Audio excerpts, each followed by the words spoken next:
اهلا بك مهدي معنا في هذا الاستوديو. شاهدنا اولا كل اللاعبين عندما خرجوا الى ارضيه الميدان جاءوا يتحدثوا معك، كنت تتكلم معهم.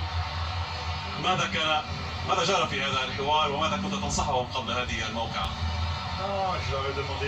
أنا في الحقيقة سألتهم عن حالهم كيف يحسون. نحن نعرف أن الانتظارات كبيرة جدا وهذه مباراة كبيرة ومهمة، وقلت لهم ما حصل نحن فخورون بهم، كل الشعب فخور بهم.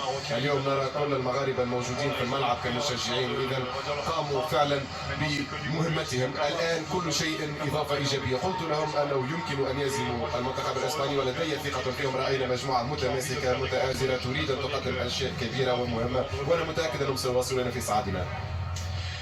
إذا اليوم مواجهة منتخب أيضا قوي لديه الكثير من ما يقدمه اليوم على مستوى المهارة، على مستوى الشباب الموجودين هنا في المنتخب الإسباني اليوم. ربما سنشاهد منتخب يريد استحواذ ومنتخب آخر أيضا سوف يبحث عن المساحات.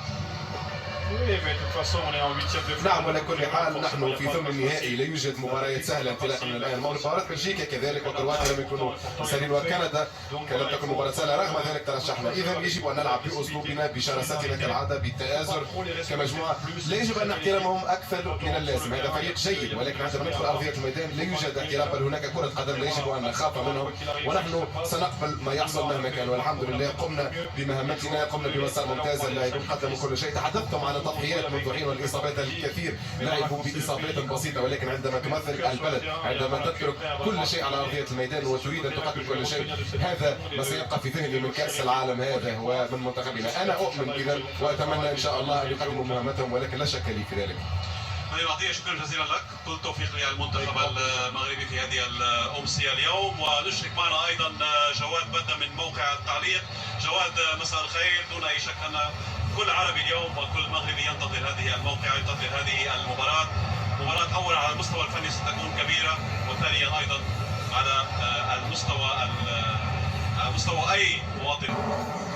مساء الخير زميلي باسل، تحية لك، تحية لكل المشاهدين الكرام. اليوم مباراة أخرى تاريخية في الانتظار بالنسبة لأسود الأطلس بعد المباريات الكبيرة التي قدمها المنتخب المغربي. اليوم نهائي آخر ينتظر أسود الأطلس، كلنا التفاؤل.